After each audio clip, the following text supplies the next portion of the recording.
Welcome to Crimson Legacy Historians, where the past is not just remembered, but brought back to life with depth and clarity. Summer of 1457. An Ottoman force numbering 80,000 warriors surged across the Albanian border with complete conviction. They brought siege machinery, war elephants, and the same cannons that had reduced Constantinople's mighty walls to rubble. For 3 solid months, they discovered absolutely nothing. No castles under assault, no enemy formations preparing for combat, no visible opposition whatsoever. Just deserted settlements, burned croplands, and a silence so profound it seemed intentional. The Ottomans pursued an adversary that simply refused to materialize. Resources depleted, sickness swept through their encampments. Men slipped away into the darkness. What began as a campaign of conquest transformed into something far different. A gradual disintegration in territory that appeared to consume entire armies. Then, on the 2nd of September, just when Ottoman leadership finally convinced themselves the danger had vanished, the highlands erupted with violence. What unfolded wasn't merely a military setback. It represented the kind of disgrace that empires labor for centuries to bury. This is the account of how a single individual, armed with nothing beyond patience and profound understanding of his opponent's arrogance, transformed the most formidable military machine on the planet into a masterclass in strategic exasperation.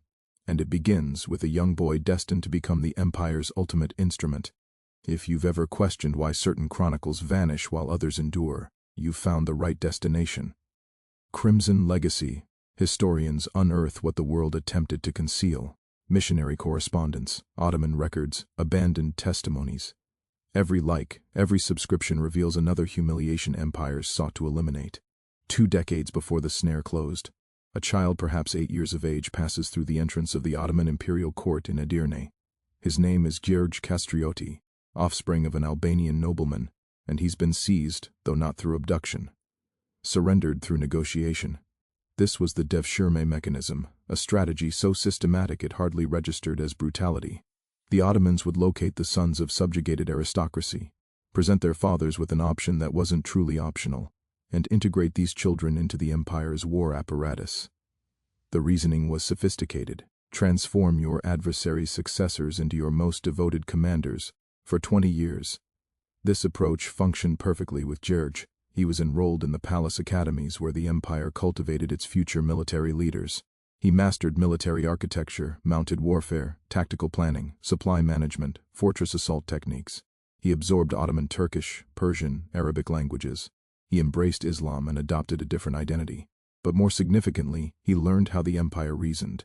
He discovered that Ottoman warfare depended on one single devastating concept: shock through magnitude.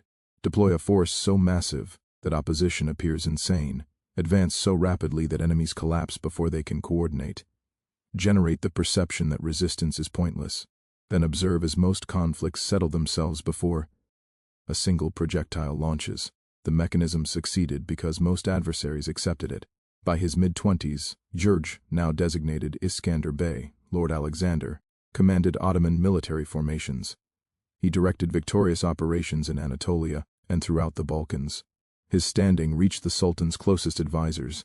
His superiors commended his order, his strategic accuracy, his allegiance. Then in November 1443, during a chaotic confrontation against Hungarian troops near Nis, Skanderbeg and 300 Albanian horsemen under his authority simply departed. No declaration, no theatrical proclamation. One instant they formed part of the Ottoman battle line, the next they had vanished. The empire had invested 20 years refining a weapon, revealing every weak point in their infrastructure, every pattern in their calculations, every presumption they harbored about devotion and authority. And now that weapon walked away, carrying 2 decades worth of their confidential knowledge with him. What Skanderbeg grasped, what the Ottomans would require years to comprehend, was that the devshirme approach contained a catastrophic defect. It presumed that loyalty could be engineered through instruction and advancement. It presumed that a boy separated from his kin would abandon his origins. But Skanderbeg never abandoned those memories. He simply learned to conceal that remembrance behind flawless compliance until the instant compliance became unnecessary. The Ottomans had manufactured their own nemesis.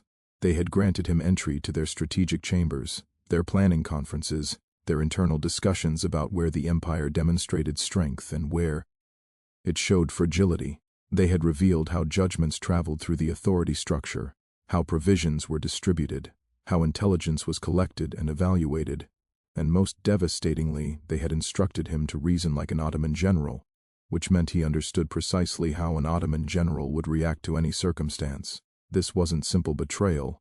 This was the weaponization of a structural weakness the empire remained unaware it possessed. The Ottomans had constructed a mechanism for converting captured children into faithful commanders, but they had never contemplated what might transpire if one of those commanders concluded the mechanism itself was the adversary. Skanderbeg didn't simply abandon the empire. He comprehended it so thoroughly that abandonment became a form of weaponized intelligence. What transpired next exposes something fundamental about Skanderbeg's methodology. He didn't assault the Ottoman stronghold at Kruye. He entered through the main entrance. Skanderbeg had invested years within Ottoman administrative frameworks. He understood how directives traveled, how records were authenticated, how governors confirmed instructions, so he fabricated a document. The letter purported to originate from Sultan Mehmed II himself, commanding the governor of Kruye to relinquish the fortress to Skanderbeg without delay. The counterfeit was so accurate, proper terminology, genuine seal, that the governor never doubted it. He simply complied. Without siege equipment, without losses, without even arousing suspicion until too late, Skanderbeg seized control of Albania's most strategically critical fortress. The Ottomans surrendered the position, not because their fortifications collapsed. They surrendered it because someone understood their bureaucracy superior to their own comprehension. This wasn't merely trickery. This was institutional expertise redirected against the institution. Skanderbeg recognized that the Ottoman Empire, despite all its martial capability, operated on documentation, on hierarchies of command, on the presumption that certain papers carried absolute authority. He recognized that a governor positioned in a distant fortress wouldn't maintain regular communication with the Sultan's palace. That confirmation would consume weeks. That by the moment anyone discovered the directive was fraudulent, it would be too late to matter. He recognized all this because he had belonged to the system that generated these vulnerabilities. The empire's scale, which was intended as its advantage, demanded layers of administrative confidence, and confidence, Skanderbeg understood, could be manufactured. When Sultan Mehmed II learned what occurred, the reaction was swift. An army was mobilized, not for discussion, for retribution. The Battle of Torviol, June 1444. Ottoman troops estimated between 25,000 and 40,000 warriors advanced toward Kruye, anticipating they would eliminate a minor uprising within days. Skanderbeg commanded perhaps 8,000 combatants, predominantly light foot soldiers, no siege machinery, no mounted reserves. Conventional military wisdom declared this was suicidal. Skanderbeg executed something the Ottomans never predicted. He employed their own strategies against them. He arranged his smaller contingent in landscape the Ottoman cavalry couldn't readily navigate. Then he orchestrated a fraudulent withdrawal, a quintessential Ottoman maneuver, luring the heavy cavalry into overreach. When the Ottoman horsemen surged forward, presuming the Albanians were fragmenting, they discovered themselves separated from their own infantry. Skanderbeg's troops counterattacked from hidden positions in the elevations. The outcome was carnage. Thousands of Ottoman warriors perished. The remainder retreated in confusion. It was a triumph, but the genuine destruction wasn't on the field of combat. The genuine destruction was mental. An Ottoman-trained general had just proven that the empire's methods were foreseeable, that their dependence on crushing force created exploitable, blind areas, that the empire's power was also a pattern, and patterns could be shattered. The Ottomans had refined their martial doctrine across decades of expansion. It succeeded against divided European territories, against chaotic tribal alliances, against opponents who battled the manner the Ottomans anticipated them to battle. But Skanderbeg wasn't battling the manner they anticipated. He was battling the manner they had trained him to battle, and then introducing dimensions they had never contemplated. The fraudulent withdrawal wasn't simply a maneuver, it was a reflection. The Ottomans employed feigned withdrawals constantly to draw opponents into exposed positions. It was so prevalent in their repertoire that opposing forces had learned to identify it. But when Skanderbeg utilized the identical maneuver against Ottoman troops, it generated a mental snare. The Ottoman commanders knew about feigned withdrawals. They knew they should exercise caution, but they also knew that recognizing and capitalizing on an adversary's shattered morale was how engagements were won, so they charged regardless. trapped between their instruction and their suspicion, and that hesitation, that fraction of uncertainty, was all Skanderbeg required. He wasn't simply defeating an army, he was defeating a philosophy. And that's what rendered Torviol so catastrophic. It wasn't about the losses, it was about what those losses signified. The Ottoman military apparatus had been exposed as something that could be examined, comprehended, and systematically manipulated by someone who knew it sufficiently well. For the subsequent 13 years, the Ottomans and Skanderbeg waged a conflict that scarcely resembled warfare. There were no magnificent engagements, no sieges extending for months, no spectacular field confrontations where destiny was determined in a single afternoon. Instead, there was attrition. Ottoman forces would penetrate Albania with 30,000, 50,000, occasionally 70,000 warriors. They would advance toward critical locations, establish encampments, prepare for confrontation, and Skanderbeg would evaporate. His troops would separate into small agile units that attacked supply routes, ambushed patrols, and disappeared before reinforcements materialized. The Ottomans would dominate territory during daylight and lose authority over it after dark. There was no battle line, no force to locate, no singular objective the empire's crushing power could obliterate. This wasn't guerrilla combat as desperation, this was guerrilla combat as philosophy, and it rendered the Ottomans powerless. Sultan Mehmed II, the man who seized Constantinople, who destroyed the Byzantine Empire, who was being proclaimed the Conqueror across 3 continents, took this personally. In 1457, he mobilized one of the most substantial invasion forces the Balkans had witnessed, exceeding 80,000 warriors, veteran generals, Mehmed's own nephew directing cavalry formations, and Skanderbeg's nephew, Hamza Kastrioti, who had betrayed his uncle to join the Ottomans and now prepared to annihilate his uncle's rebellion. This wasn't a disciplinary expedition. This was a proclamation. The army penetrated Albania in late spring, and for months they discovered precisely what earlier invasions had discovered. Nothing. Settlements evacuated before the Ottomans appeared, croplands incinerated, water sources contaminated, no provisions to confiscate, no populations to terrorize, no adversaries to confront. The army was enormous and entirely ineffective. Warriors began perishing from illness, from starvation, from the mental burden of marching through territory that felt antagonistic in its vacancy. Commanders disputed, morale disintegrated, desertions multiplied, and Skanderbeg waited. The Ottoman approach had always been constructed on velocity. Enter a territory with crushing force, secure a conclusive engagement, install a garrison, advance to the subsequent objective. The rapidity of conquest formed part of the psychological weapon. It rendered resistance appear pointless. But in Albania, there was nothing to subjugate, no forces to vanquish, no capitals to capture, no monarchs to seize, just landscape that absorbed armies and returned nothing. And the longer the Ottomans remained, the more vulnerable they became. This was the brilliance of Skanderbeg's methodology. He comprehended that the Ottoman Empire's supreme strength, its capacity to concentrate massive force at a singular point, was simultaneously its supreme vulnerability. Those massive forces required provisions, water, supply chains extending back hundreds of miles, medical attention, morale preservation. All of that infrastructure was exposed. And in mountainous landscape where visibility was restricted and locals knew every trail, every cavern, every water source, that exposure became lethal. The Ottomans weren't simply combating an army. They were combating geography, weather, logistics, and time itself.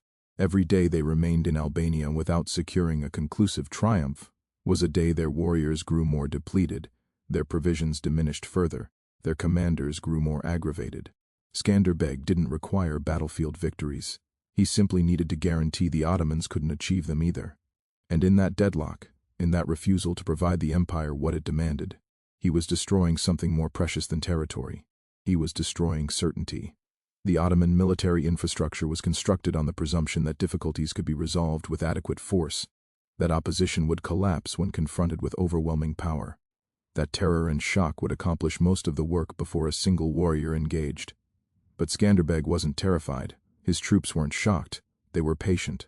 And patience, it materialized, was something the Ottoman system possessed no solution for. By the summer of 1457, the invasion was collapsing under its own mass. Warriors were deserting, provisions were depleting. The force that was intended to eliminate Skanderbeg's rebel lion was instead being eliminated by it, gradually, invisibly, through 1,000 minor failures that never resulted in an engagement the Ottomans could win or lose. By late August 1457, Ottoman commanders reached a conclusion. The rebellion had ended. Skanderbeg's troops hadn't been observed in weeks. No attacks, no ambushes, no opposition whatsoever. The rational deduction: the Albanians had scattered, dispersed, surrendered. So the Ottoman army established camp on an expansive open plain near Ujabarda. It was an exemplary location, level ground, excellent visibility, simple to defend. The kind of position where a massive force could rest, resupply, and prepare for the journey home. For the first occasion in months, the Ottomans relaxed. That was the error. September 2, 1457. Daybreak. Skanderbeg's troops, which had never disbanded, only concealed themselves, initiated a synchronized assault from the surrounding elevated terrain. Multiple strike locations, concurrent attacks, forces striking the Ottoman encampment from directions that shouldn't have contained Albanian combatants. The Ottomans weren't prepared for battle. Many remained sleeping. Weapons weren't distributed. Command structure was fragmented. What followed wasn't an engagement, it was slaughter. Albanian cavalry ripped through the Ottoman flanks. Infantry units crumbled under pressure from combatants who knew the landscape, who had invested months preparing for this precise instant. Hamza Castrioti, Skanderbeg's own nephew, the traitor who was supposed to guide the empire to triumph, was seized alive. Skanderbeg didn't execute him immediately. That would have been simple. Instead, Hamza was imprisoned, publicly degraded, dispatched as a message. By the time sunset arrived, the Ottoman invasion force was devastated. Casualty calculations vary, but sources indicate between 15,000 and 30,000 Ottoman warriors were eliminated or captured. The survivors escaped in pandemonium. Mehmed II, the conqueror of Constantinople, had been delivered one of the most humiliating defeats of his sovereignty. And it wasn't because he was outfought, it was because he was outwitted. The snare at Ujabarda succeeded because Skanderbeg understood something essential about how armies reason. After months of aggravation, after pursuing an opponent that refused to materialize, after losing warriors to sickness and desertion rather than combat, the Ottoman commanders needed to accept the operation had concluded. They needed a narrative that made sense, that permitted them to return home without acknowledging absolute failure. And Skanderbeg provided them that narrative. He disappeared entirely, ceased all attacks, withdrew every visible force, allowed the Ottomans to accept what they desired to accept, that the Albanians had finally broken, that the rebellion had dissolved under pressure. And then when that acceptance had settled into certainty, when the Ottoman army had relaxed into the comfortable presumption that danger had passed, he struck. This wasn't fortune. This was psychological combat conducted across months. Skanderbeg had invested the entire summer training his troops to wait, to remain hidden, to resist the impulse to harass Ottoman patrols even when opportunities presented themselves. Because he recognized that the genuine opportunity wasn't any individual ambush.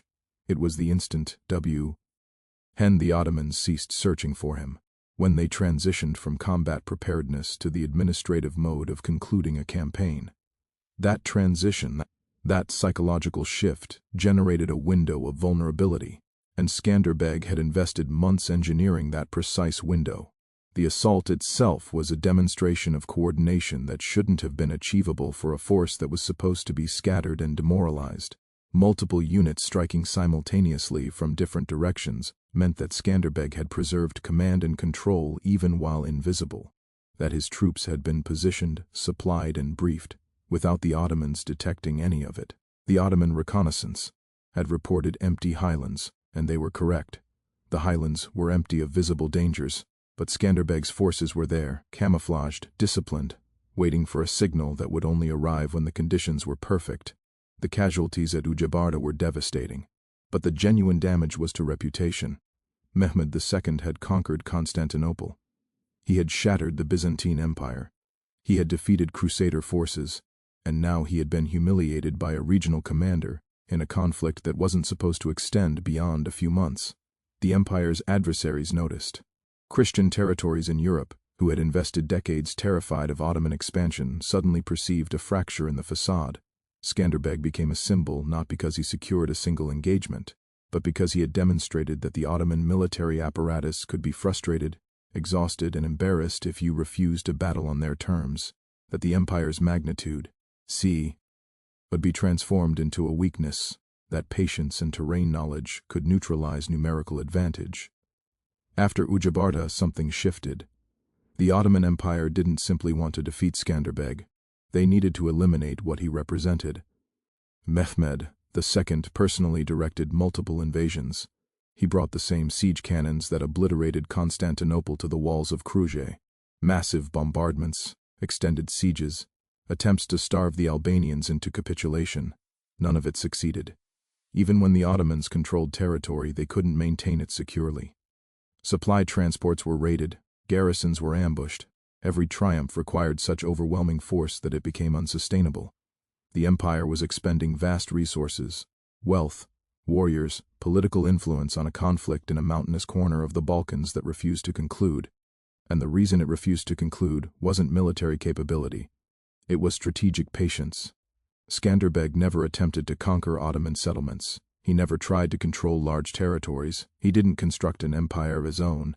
He simply ensured the Ottomans couldn't construct theirs in Albania. For 25 years, when Skanderbeg perished in 1468 from illness, not in combat, the Ottomans finally managed to integrate Albania into their empire. But the expense was staggering. Decades of operations, thousands of warriors, entire generations of commanders who learned that overwhelming force doesn't matter if your adversary refuses to permit you to employ it. The humiliation wasn't in any singular defeat. It was in the reality that the Ottoman Empire, the most powerful military force of the 15th century, had been dragged into fighting one man's conflict on his terms for a quarter century, and never discovered a method to make him cease. The question that troubled Ottoman strategic planning for decades afterward wasn't about tactics. It was about something more fundamental. How do you vanquish an enemy who won't provide you the kind of fight you're constructed to win?